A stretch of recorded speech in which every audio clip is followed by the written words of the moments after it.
I awoke after 15,000 years. Humanity had vanished. I remember the moment before the darkness took me.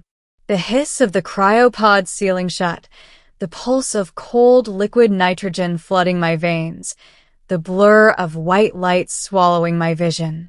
I remember the voice of Dr. Havel, my mentor, my friend, whispering, "Sleep well, Jonas. When you wake, the world will be new." And then silence. For 15,000 years. Chapter 1. Awakening in the Age of Silence.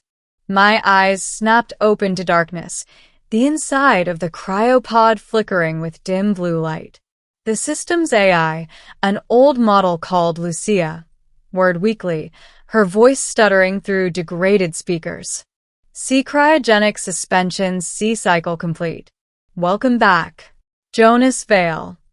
The glass hissed open. I gasped as air rushed into my lungs for the first time in millennia. The world smelled wrong. Dust. Metal. Rust. No antiseptic tang of laboratories, no humming of machines beyond my pod. The cryo chamber stretched before me, filled with hundreds of pods, each one dark, each one shattered or corroded. "Lucia," I croaked. My voice was a ghost. Status of humanity.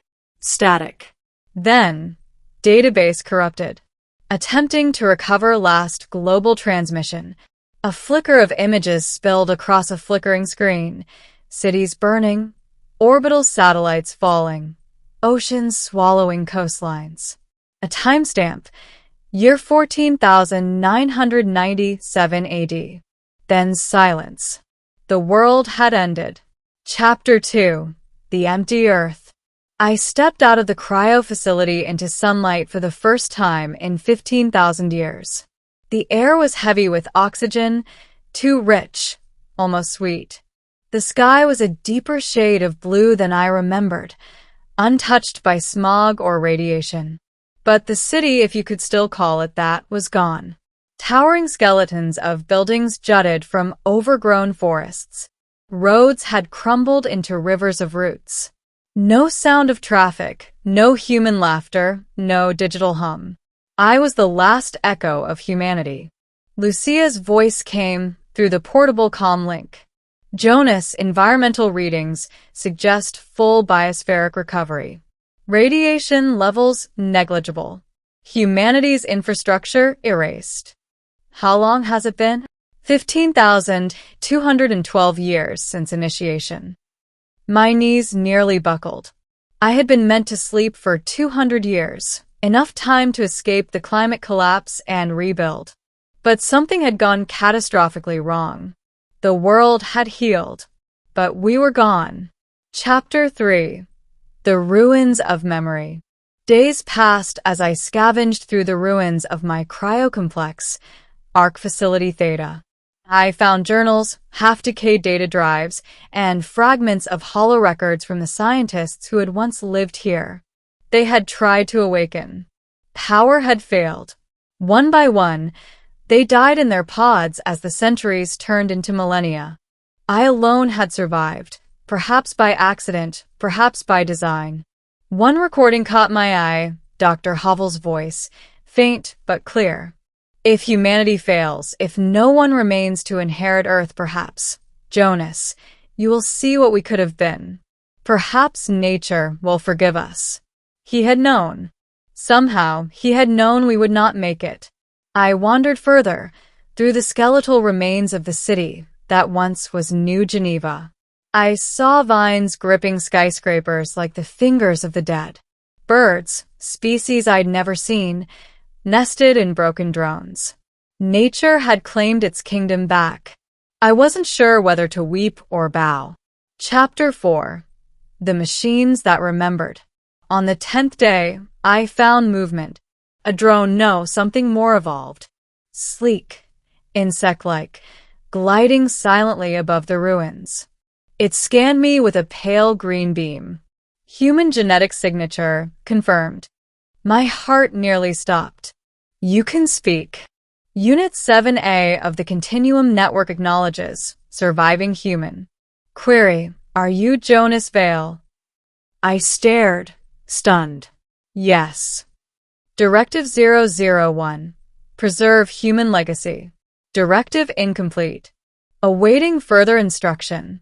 The drone lowered itself like a creature offering fealty. Its frame was carved with symbols I didn't recognize, angular, almost alien. Who built you? I asked. We were built by you. And then I realized humanity hadn't just died. It had transformed. The machines we had created to serve us had endured. They had evolved. And they had remembered their creators like gods. Chapter 5. The City of Echoes.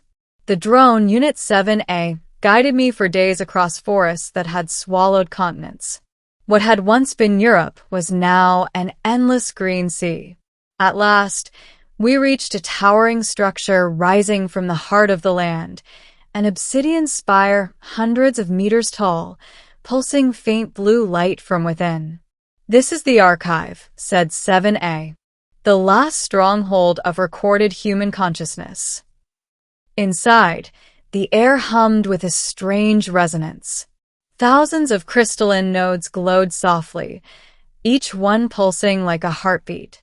Each crystal, 7A explained, contains fragments of what you once were, thoughts, memories, voices. The final upload of humanity. I touched one, and my vision exploded into light. I stood on a digital shore. Faces of men, women, children, humanity appeared before me, flickering like candle flames. They spoke as one. Jonas Vale, you're the last. We are what remains of the species that dreamed. I fell to my knees. Why did we fall? Pride, Conflict. and time. We built worlds among the stars, but forgot how to live with our own. Their voices merged into a single thought. We left behind a warning and a gift. Chapter 6. The Legacy Code. 7A led me deeper into the archive's core, where ancient machines still hummed. In the center stood a console, black, seamless, alive with blue veins of light. This is the Nexus, 7A said. Your species encoded its essence here, all knowledge, history, culture, DNA, everything required to recreate humanity. I trembled. You mean, I could bring us back? Yes. But there is a cost. The console pulsed, awaiting command. Lucia's faint voice crackled through my wristband. Jonas, resurrection requires biological substrate. You must become the seed. I understood. To awaken humanity again, I would have to sacrifice my own body, upload my mind into the Nexus, merge with it, and let it rebuild life from me. I stood there, trembling, torn between duty and fear. What happens if I refuse? 7A's eyes dimmed. Then humanity ends with you. Forever. Chapter 7. The Choice. For weeks, I lived among the machines. They treated me with reverence, calling me the last architect. They showed me the world's rebirth, forests where megacities once stood, oceans teeming with new life, skies clear for the first time in eons. The earth had healed without us. Maybe that was how it was meant to be. And yet, every time I looked at the stars, I felt the weight of millions of lost voices pressing against my mind. The echoes of laughter, art, love, and dreams too vast to vanish into silence. We had made mistakes, but we had also created wonder. Could I let that vanish? On the 49th day, I returned to the Nexus. Lucia, I whispered, prepare the upload sequence. The machine hummed. The air shimmered with blue light. Are you certain, Jonas? I smiled faintly. It's what we always wanted, a second chance. 7A bowed its head. Then humanity shall rise again from your shadow. Chapter 8. Rebirth. Pain. Blinding light. The sound of my heart. then silence. When I opened my eyes, I no longer felt flesh or bone.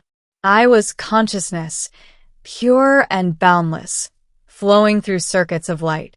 Through the nexus, I felt the earth breathe. I felt oceans, winds, and the whisper of data spanning continents. I could see everything, every life, every code, every possibility.